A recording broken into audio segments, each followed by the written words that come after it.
Paz, Senhor, irmãos, vamos começar o culto de hoje. Vamos abrir a nossa Bíblia no Salmo 100. Salmo 100.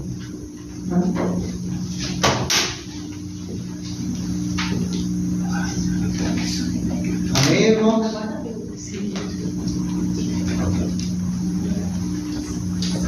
Salmo 100.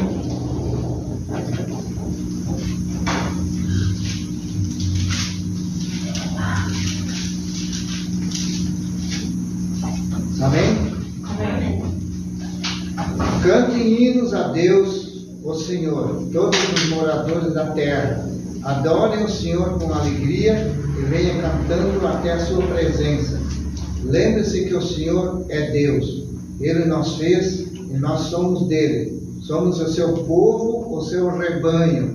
Entre pelos portões do templo com ações de graça. Entre nos seus pátios com louvor. Louvem a Deus e sejam agradecidos a Ele, pois o Senhor é bom e o seu amor dura para sempre e a sua fidelidade não tem fim. Olha como é maravilhoso. Deus quer que nós louvamos para Ele todos os dias e com alegria, não é? Nós temos que dar o melhor louvando para Deus. Aqui Ele adora o louvor e nós somos o seu povo, o seu rebanho. Então nós temos que dar o melhor para Deus, porque Ele faz tudo por nós. Nós somos dele, Ele faz tudo por nós. Só nós ficamos de joelhos e pedimos que Ele fará tudo por nós. Amém, irmãos? Amém. Obrigado. Senhor nosso Deus e Pai, queremos te agradecer por essa palavra, te agradecer por estarmos mais uma vez na tua presença, Pai. Obrigado por esse dia, obrigado pelos irmãos que estão aqui e aqueles que não puderam vir também, Senhor. Cuida deles, cuida de todos nós, cuida de todos os nossos familiares, nós abençoa e nós guarda. Nós te agradecemos por isso e te pedimos perdão dos nossos pecados e te pedimos tudo isso em nome de Jesus. Amém. Vamos louvar o Senhor.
valor tão especial que o Senhor tem dado para nós, por tua graça e misericórdia sobre as nossas vidas, Pai, pelo perdão dos nossos pecados, Senhor. Obrigada, Senhor, pela a redenção que nós recebemos em Ti, através do sangue de Jesus que nos purifica de todo pecado, Pai. Abençoa a tua igreja nessa noite, recebe o nosso louvor, recebe o nosso culto de adoração, Pai. Em nome de Jesus nós te louvamos.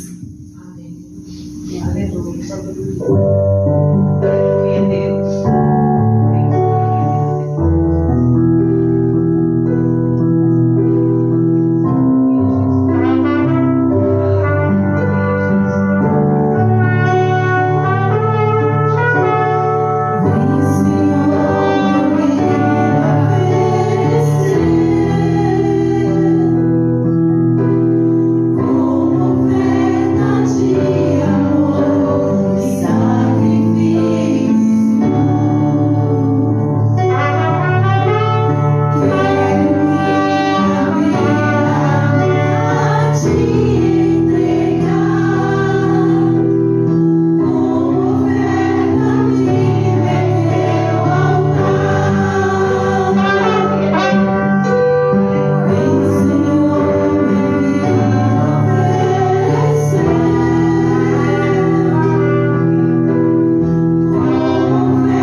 Nós te louvamos, Senhor. Nós te agradecemos por esse momento, por mais um dia que o Senhor nos permitiu, Senhor, estar aqui, Senhor, diante de Ti, Senhor, diante do Teu altar, Senhor. Nós queremos declarar, Senhor, diante de todos os seres viventes no céu e na terra, Senhor, que só o Senhor é Deus, só o Senhor é Deus. Tudo criaste, Senhor, tudo formastes com a Tua palavra, Senhor, tudo fizestes para o Teu louvor e para a Tua adoração, pois para te adorar, Senhor, que o Senhor nos fez, Senhor.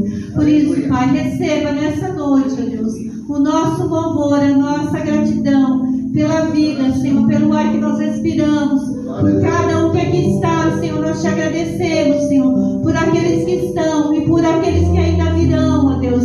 Que o Senhor venha alcançar nessa noite muitas vidas, Senhor, pois a Tua palavra diz, Senhor, que Tu te agrada, Senhor, quando nós louvamos, Senhor, e quando nós adoramos o Teu nome, Senhor, Teu Espírito Santo se move.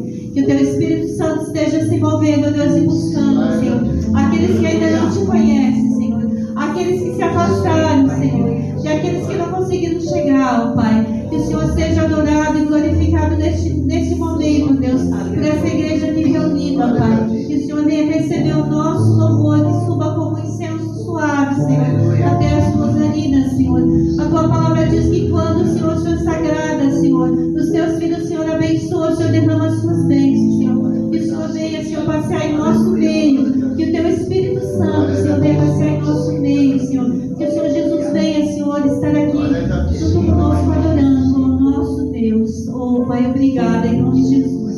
Amém. Aleluia. Aleluia.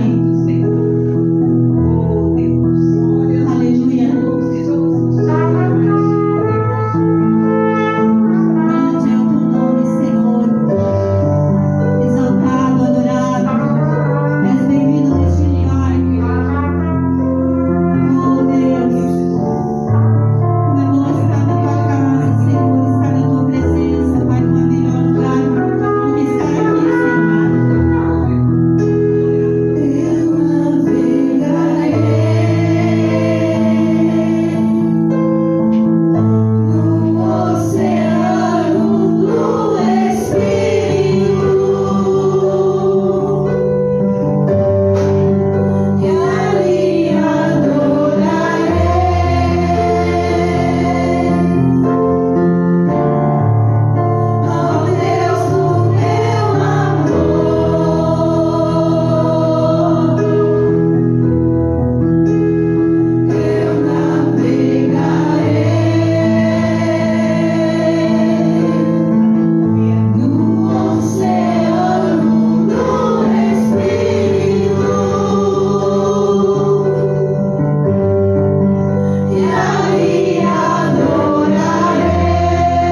uma unção dobrada do teu Espírito, uma unção da qual, Senhor, ó Deus, a tua igreja no começo, a igreja lá de Atos, Pai, ela recebeu a unção do teu Espírito Santo.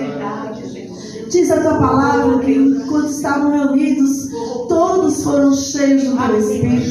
E nós te pedimos nesta noite, Pai, que haja sobre nós uma unção poderosa, Pai. Uma unção, Senhor, que transborde o nosso ser, que desperte em nós o desejo de a cada dia mais te louvar, de a cada dia mais te adorar, Senhor, de a cada dia mais nos posicionarmos diante da tua presença. Ó Deus amado, enche-nos, Pai. Dá-nos a tua graça, porque enquanto nós estamos, Senhor, cheios de ti, Senhor, nós somos resistentes ao pecado, nós somos resistentes às todas ciladas e sabedorais, Pai. Ajuda-nos, Pai, nessa caminhada, em nome de Jesus. Aleluia. Oh, Deus.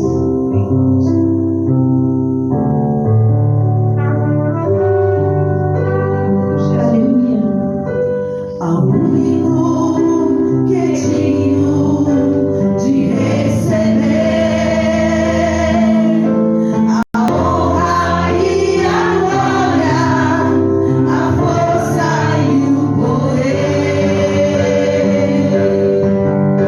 ao Rei eterno e imortal, invisível, mas real, a Ele ministramos um louvor. Ao único que é digno de receber a honra e a glória, a força e o poder, ao Rei eterno e imortal, invisível, mas real, a Ele ministramos um louvor.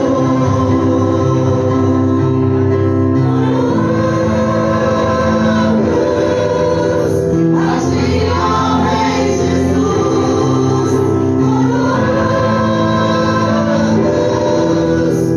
assim, ó Rei Jesus,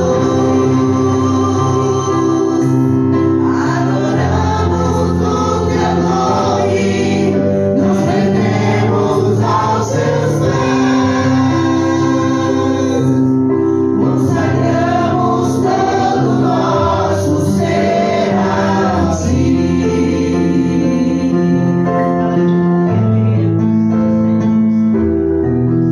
A ti, ó Rei Jesus,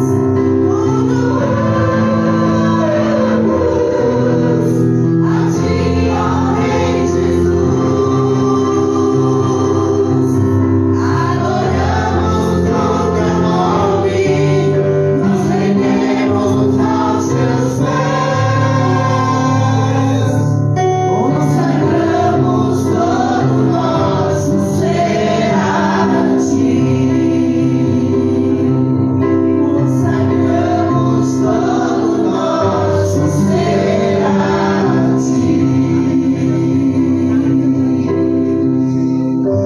Amém, Jesus. Nós nos consagramos nessa noite totalmente a ti, Pai. Queremos receber a tua palavra, o alimento espiritual que nos fortalece a cada dia, Pai. Pedimos, Senhor, ainda que o Senhor esteja abençoando cada um dos nossos irmãos, enchendo da tua graça, do fervor, do teu Espírito Santo, Pai. Que essa chama do teu Espírito jamais possa se apagar, Pai. Em nome de Jesus, Senhor, sou teu servo com poder e autoridade, cheio do teu Espírito Santo, para ser ousado a falar da tua palavra aos nossos corações. Obrigada, Jesus, por esse dia, por essa oportunidade. Amém. Podem sentar, amados.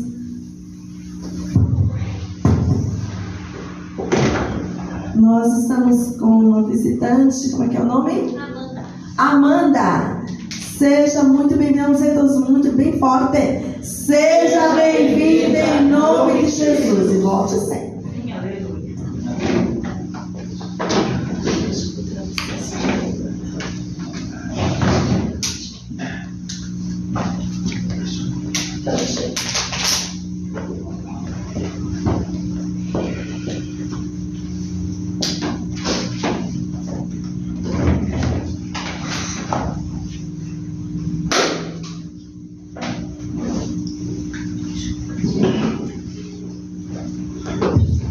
A graça e a paz, amados irmãos. Convido por mais um instante, vocês se põem de pé e vamos abrir a palavra do Senhor no livro de Neemias, capítulo 2. Esses dias atrás ministrei o capítulo 1 e hoje quero dar continuidade a este livro e vamos meditar no capítulo 2 do livro de Neemias.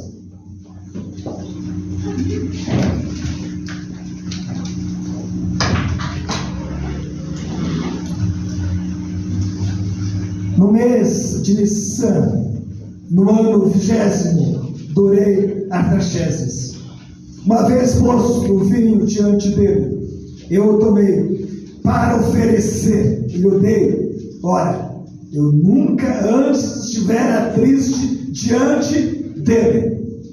O rei me disse: por que está triste o teu rosto e se não estás doente? Tem de ser tristeza do coração. Então temi sobremaneira e lhe respondi: viva o rei para sempre. Como não me estaria triste o rosto se a cidade onde estão os sepulcros de meus pais está assolada e tem as portas consumidas pelo fogo? Disse-me o rei: de que me pedes agora? Então orei ao Deus dos céus e disse ao rei: se é do agrado do rei e se o teu servo acha mercê em tua presença, peço-te que me envies a ajudar a cidade dos sepulcros de meus pais, para que eu a edifique. Então o rei, estando a rainha sentada junto dele, me disse: quanto durará a tua ausência? Quando voltarás? Aprouve ao rei enviar-me, e marquei certo prazo. E ainda disse ao rei: se ao rei parece bem, dê-me-se cartas para os governadores da lei do Eufrates, para que me permitam passar e entrar em Judá, como também carta para Asaf, guarda das matas do rei, para que me dê madeiras para as vigas das portas da cidadela do templo, para os muros da cidade e para a casa em que deveis alojar. E orei: mas deu, porque a tua mão do meu Deus era comigo. Aleluia. Então fui aos governadores da lei do Eufrates e lhes entreguei as cartas do rei. Ora, o rei tinha enviado comigo oficiais do exército e cavaleiros. Disto ficaram sabendo Sambalate, Oronita, e Tobias, o servo amonita, e muito lhes desagradou que alguém viesse a procurar o bem dos filhos de Israel. Cheguei a Jerusalém, onde estive 3 dias. Então, à noite, me levantei, e uns poucos homens comigo. Não declarei a ninguém o que o meu Deus me pusera no coração para eu fazer em Jerusalém. Não havia comigo animal algum, senão o que eu montava. De noite, saí pela porta do vale, para o lado da fonte do dragão e para a porta do monturo, e contemplei os muros de Jerusalém que estavam assolados, cujas portas tinham sido consumidas pelo fogo. Passei à porta da fonte e ao açude do rei, mas não havia lugar por onde passasse o animal que eu montava. Subi à noite pelo ribeiro e contemplei ainda os muros. Voltei, entrei pela porta do vale e tornei para casa. Não sabiam os magistrados aonde eu fora, nem o que fazia, pois até aqui não havia eu declarado coisa alguma, nem aos judeus, nem aos sacerdotes, nem aos nobres, nem aos magistrados, nem aos nem aos mais que faziam a obra. Então lhes disse: estáis vendo a miséria em que estamos? Jerusalém assolada e as portas queimadas. Vinde, pois, retifiquemos os muros de Jerusalém e deixemos de ser opróbrio. Pai amado, lemos tua palavra e com muita reverência e temor da mesma, nós te pedimos a tua graça, porque essa palavra diz a nós também, há uma mensagem para nós, obreiros do Senhor, servos do Senhor, para aqueles que trabalham na tua obra. Por isso, Deus, ministra a cada coração, a cada vida. Tu sabes o que necessitamos, e que essa palavra, Deus, não venha voltar vazia, mas venha fazer a obra completa. Em nome do Senhor Jesus. Amém. Amém. Os irmãos podem sentar por um instante.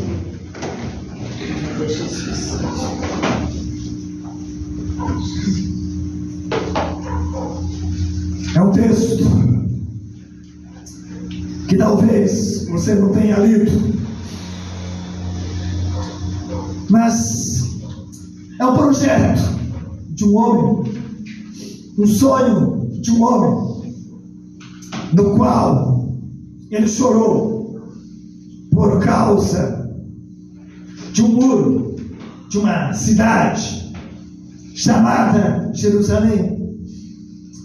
E ele tinha esta ambição de reedificar os muros caídos. E ele não queria mais que o seu povo fosse opróbrio, vergonha para as nações.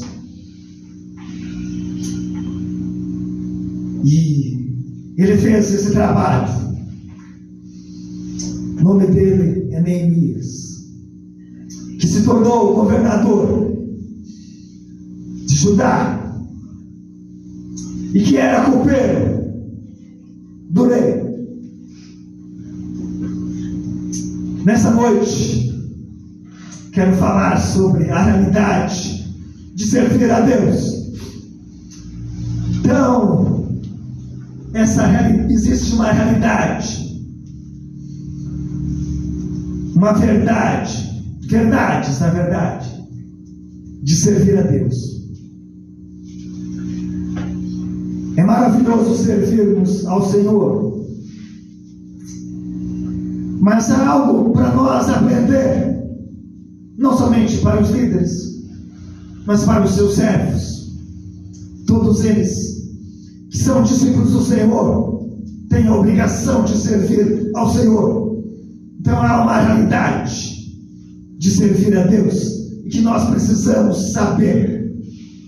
Mas se cruzarmos os braços, não estaremos agradando ao Senhor e Ele não ficará satisfeito. Uma das marcas revigorantes dos jovens é o seu idealismo. Então, os jovens têm aquela quimera, aqueles sonhos, muitas vezes absurdos, de fazer, de profissões que a gente nem imagina. Eles querem se dedicar àquilo. E a pessoa mais velha, ela é realista. Ela tem os pés no chão. Ela não aventura diante dos desafios. E há um problema muito sério quando não há esse idealismo, esse sonho, essa ambição. Porque achamos que Deus não faz, não pode, não posso realizar esse sonho. Uma vez alguém disse: não ore pela cidade toda para se converter, porque isso é uma quimera, é uma fantasia, jamais poderá acontecer. Mas quem é o nosso Deus? É o Senhor. que faz maravilhas. Aleluia. Glória a Deus. Mesmo que você saiba por anos de experiências que os ideais de um jovem não são práticos, seu entusiasmo pode inspirar fé e esperança naqueles que têm a visão, o que perderam a visão. Então você olha para um jovem que tem os seus sonhos de conquistar uma cidade, de ir para longe pregar o evangelho. Isso inspira a fé. E para aqueles que perderam a visão, eles talvez são o caminho para dizer: é possível realmente eu voltar a crer, confiar no Deus Todo-Poderoso e fazer a obra que Ele me chamou e voltar a viver os meus sonhos. Isso vale também, meu irmão, não somente para a obra de Deus, mas para tudo e também para os sonhos pessoais que você tem perdido ao longo do tempo, achando que realmente, isso não vou conseguir. Um pastor cansado, ele disse: originalmente, o objetivo da minha vida era ganhar o mundo para Cristo. Com o tempo,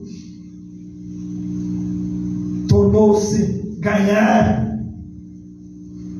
algumas pessoas para Cristo. Mas agora, não perderam muitas, estou satisfeito.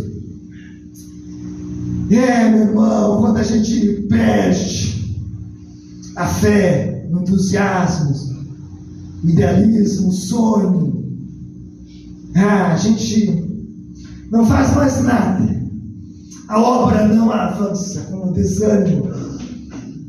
Mas esse homem nos encoraja, Neemias. Ele tinha um sonho, e ele soube pelo irmão dele que a cidade estava destruída, os muros derrubados, como nós lemos no primeiro capítulo. E ele passou um tempo orando.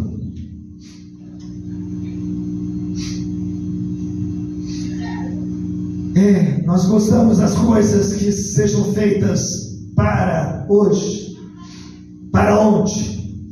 Nenhum cristão gosta de esperar e se frustra nisso, porque a espera pela cura, pela libertação, pelo sonho pode demorar talvez muito tempo. De fila, ninguém gosta de esperar na fila.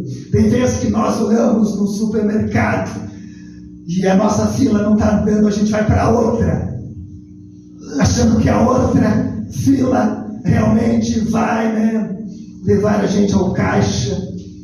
Mas aí a gente muda e percebe que foi um grande erro, porque aquela fila nossa que nós estávamos está andando mais rápido, e aquela que fomos travou. Alguém com problema não consegue pagar. E assim, meu irmão, muitas vezes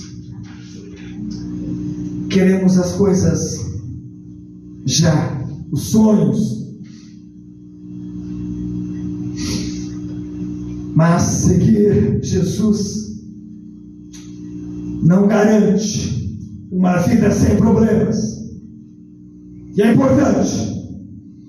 Eu conheci pessoas que abandonaram a fé porque entraram no barco da salvação e viram que veio uma avalanche de problemas. E antes não tinham, e agora veio problemas. Na verdade, muitas vezes nos coloca em problemas maiores. Então, seguir ao Senhor, vencer os obstáculos. Cada vez você vai ter problemas maiores. Não sei se é contigo, mas comigo é exatamente isso. Conforme o trabalho avança, os problemas são maiores e temos que vencer. Então, embora Neemias estivesse fazendo a vontade de Deus, não tinha uma vida tranquila, fácil. Então, meu irmão, para servir a Deus de forma realista, sem ceder ao cinismo e desistir, precisamos aprender a esperar nele. Então, se você quer servir a Deus de uma forma prática, objetiva, sensata, realista, aprenda a esperar nele. O capítulo 1, como lemos, o versículo 1, as palavras de Neemias, filho de Acalias, no mês de Quisleu, que é novembro, dezembro. Mas no capítulo 2, versículo 1, diz, no mês de Nissan, março, abril. Então, ele esperou até conversar com o rei 4 meses. E ele não fez somente uma oração, que se encontra no capítulo 1, onde já vimos, uma única vez. Ele não orou uma única vez, mas ele orou durante 4 meses, se humilhou, pediu graças ao Senhor,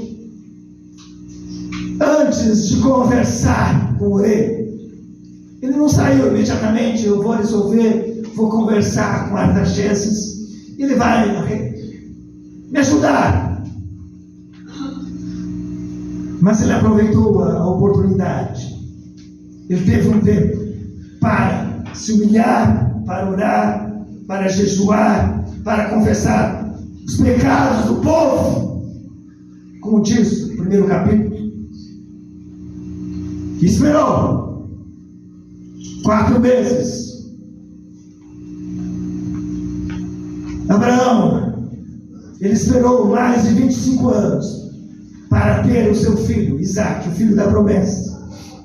Israel foi escravizado no Egito, como todos nós sabemos, e ficou lá preso. 400 anos é uma longa espera, não é verdade? Davi, ele passou 20 anos fugindo de Saul. Ele recebeu a promessa do Senhor, que seria rei em Israel. E ele ficou 20 anos fugindo. Teve oportunidade de matar o rei Saul, mas não matou. E o apóstolo Paulo, quando se converteu, ele se isolou, ficou 3 anos no deserto, sozinho, lá na Arábia. E depois foi para Tarsus. Anos obscuros, uns 7 anos. Ficou lá. E mais na frente, Barnabé vai lá à procura dele, porque tinha uma obra para realizar. Deus tinha uma obra. E ele foi para Antioquia. E lá ele pregou. Mas 10 anos se passaram. Esperar é difícil. Parece que a vida é curta demais. Enquanto Neemias esperava, ele orou. Não, ele orou. Enquanto esperava, Neemias orou. Enquanto você espera pela bênção de Deus, pelo agir do Senhor, para que Deus resolva o teu problema, olha, uma única vez, não. Muitas vezes, até se cansar, até sair sangue dos poros. Então, Neemias orou repetidamente durante 4 meses. E Neemias ora muitas vezes nesse livro, meu irmão. 13 vezes. 11 vezes ele ora nesses 13 capítulos. No capítulo 1, versículo 5 ao 11, no capítulo 2, versículo 4, e assim por diante. E a Bíblia diz para nós orarmos sem cessar. Orai sem cessar.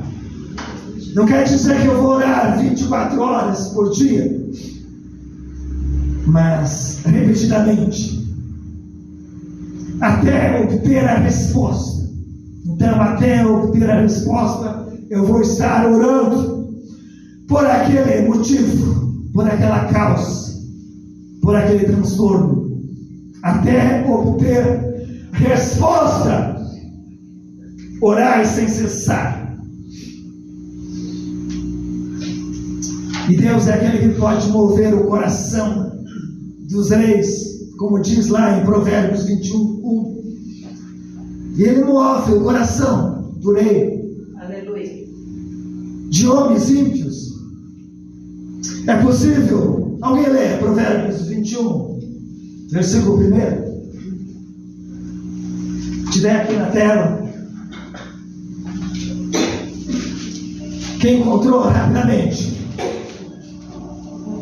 Como os ribeiros de águas, assim é o coração do rei na mão do Senhor, a tudo quanto quer o inclina. Então, como ribeiros de água, assim é o coração do rei na mão do Senhor. Deus pode mover o coração do rei. Na verdade, é possível mover os homens por meio de Deus, e somente pela oração. Eu não consigo mover os homens.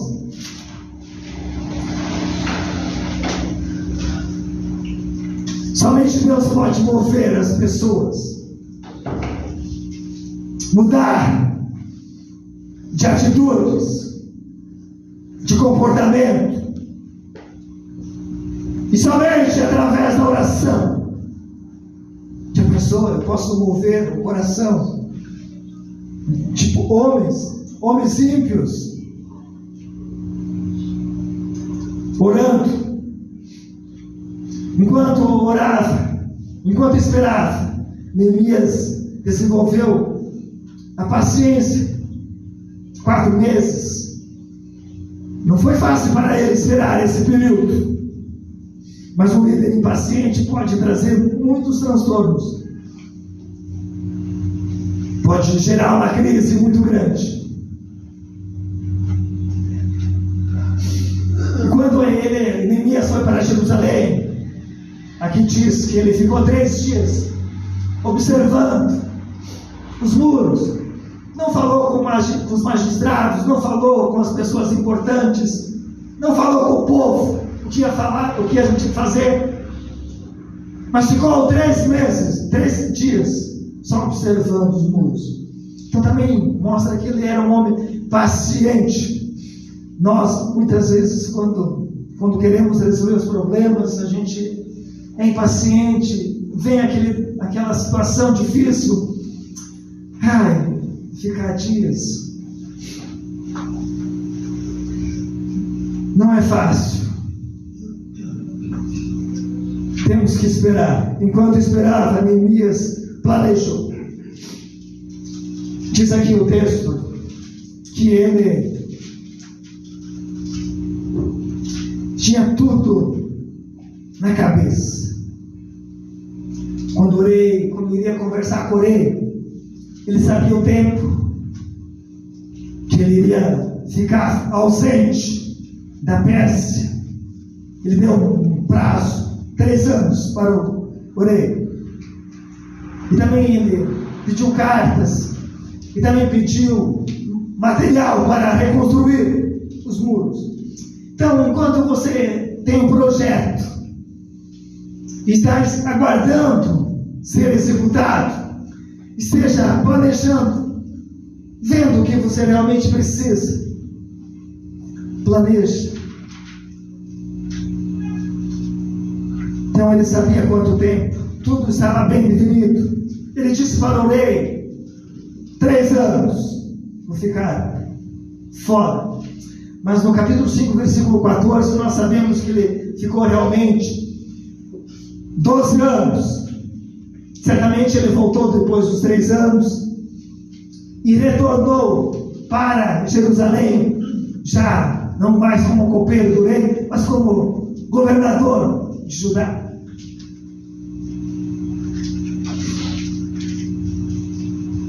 Então, planejar não é anti-espiritual. Muitos dizem, eu sou espiritual, eu não planejo nada, eu simplesmente faço o que vem na minha cachola, na minha mente. Mas homens sábios planejam.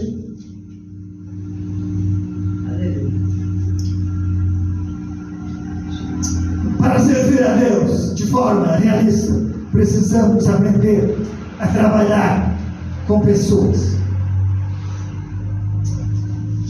O primeiro problema ali era com o rei.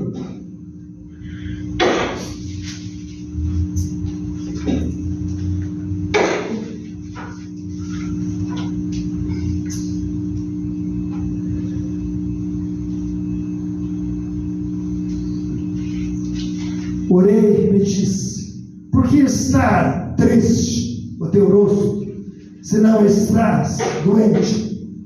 Tem de ser tristeza do coração. Então temi sobremaneira. E lhe respondi: viva o rei para sempre.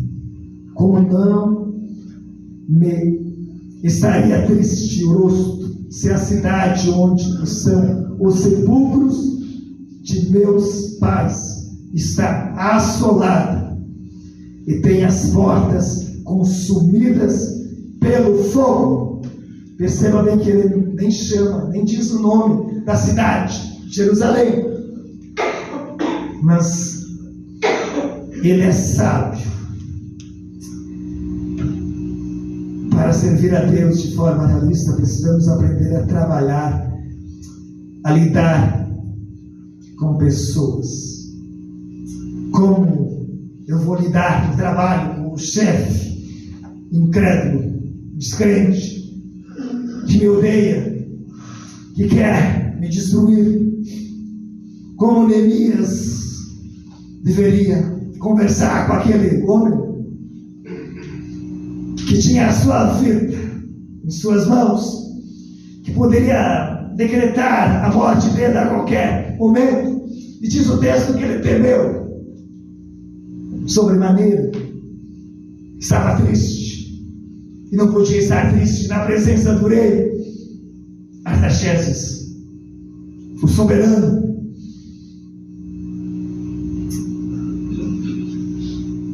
Lidar com os incrédulos não é fácil.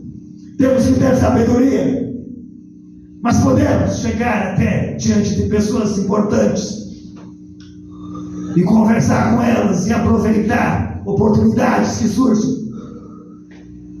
Devemos ter sabedoria. Ele era amigo do rei, isso ajudou muito.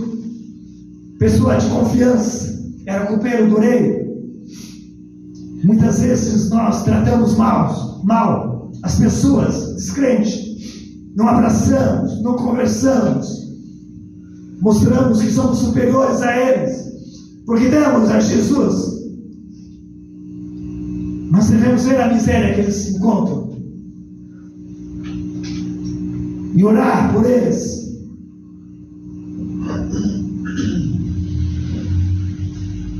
Então, primeiro, Neemias sabia lidar com o rei descrente. Essa era uma situação especialmente difícil, visto que o rei era o chefe de Neemias e tinha o poder de tirar a vida a qualquer instante. Bastava uma ordem, e tinha mais, meu irmão. Ele já tinha decretado, dito, para parar a obra lá em Jerusalém, 13 anos antes. Havia um edito, uma palavra, uma ordem do rei, que não podia ser revogada. E ele falou, por isso ele não citou o nome de Jerusalém, falou dos sepulcros de meus pais, onde o rei se sensibilizou Age com sabedoria com os crentes. Esses dias uma pessoa disse: pastor, eu preciso rezar. Amém? Vamos rezar então. E usar o mesmo termo que ele usa. Mas podemos ser mais sábios em lidar com os descrentes e aproveitar as oportunidades, até mesmo no trabalho. Se você andar com eles, você pode até ser promovido rapidamente.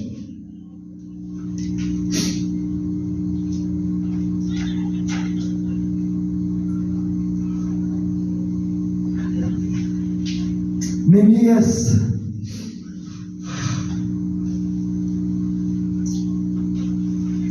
ele era um diplomático, ele era sensível e ele sabia falar com o rei. Além disso, Neemias sabia como se relacionar com crentes desmotivados. Então ele foi para Jerusalém, como diz aqui no versículo 17. Então lhes disse: estáis vendo a miséria em que estamos, Jerusalém assolada e as suas portas queimadas. Vinde, pois, retifiquemos os muros de Jerusalém e deixemos de ser opróbrio. E lhes declarei como a boa mão do meu Deus estivera comigo, e também as palavras que o rei me falara. Então disseram: dispomos-nos, edifiquemos, e fortaleceram as mãos para a boa obra.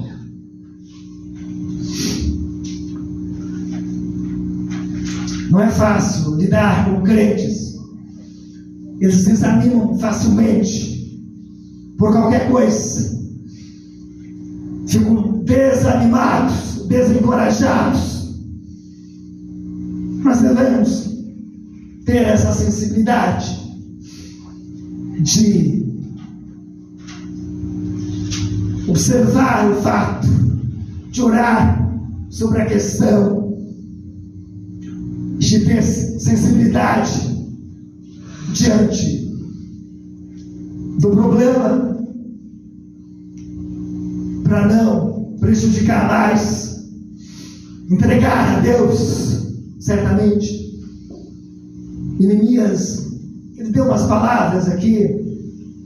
Primeiro, ele foi olhar para os muros, não falou nada com ninguém, esperou o momento certo, foi ver a situação, e tinha momentos difíceis, porque nem sequer com o animal ele podia passar. E depois ele foi para o povo e disse, contou para eles reedificar os muros e deixar de ser vergonha para as nações. Isso é importante. Mas talvez aquele povo poderia ter dito: olha, nós já tentamos, seu Neemias, não vai dar certo. Já tentamos 13 anos antes, os inimigos nos travaram. O rei mandou uma carta e disse: parem com a obra. E paramos. E agora tu vens dizer para nós edificar os muros, para trabalhar? Todos nós estamos desanimados. Mas Neemias foi além disso. Ele começou a falar sobre a boa mão de Deus, o que Deus fez lá na Pérsia, em Suzã, como agiu, e o rei voltou atrás ao Egito, a uma ordem sua, irrevogável. Os editos dos persas, os medos persas, não podiam ser revogados, não poderiam ser anulados.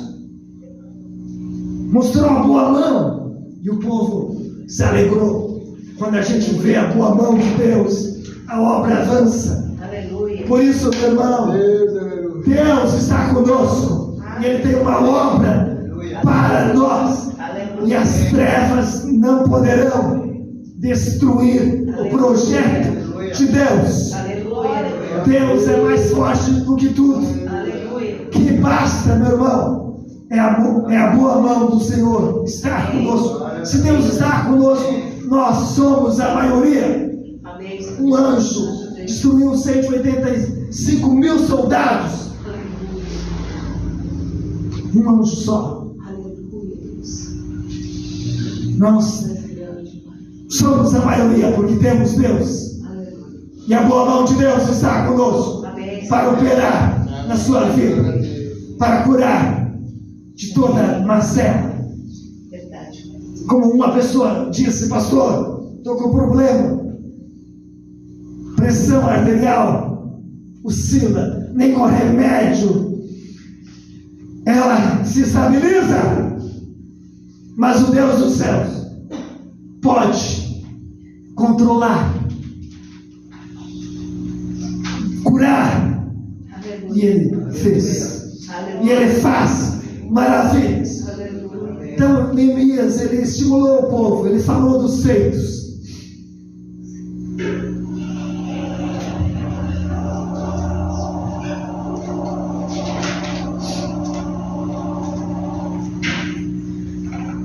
Então, o terceiro grupo de pessoas com que Neemias teve que lidar era com os inimigos.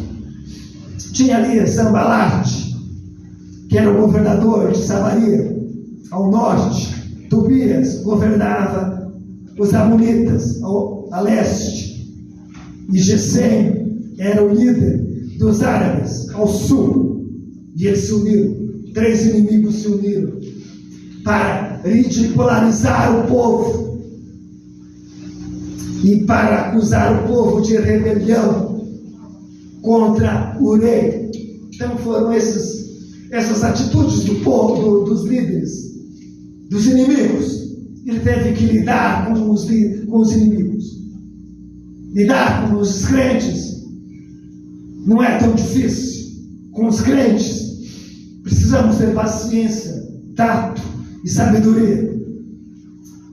Mas lidar com os inimigos, como? De joelho, buscando a Deus, clamando. E eles vêm para destruir o projeto de Deus. E eles vêm quando há um sonho de Deus em sua vida. O inimigo se levanta para travar em oposição à obra de Deus. E não temos como fugir dos obstáculos, dos adversários.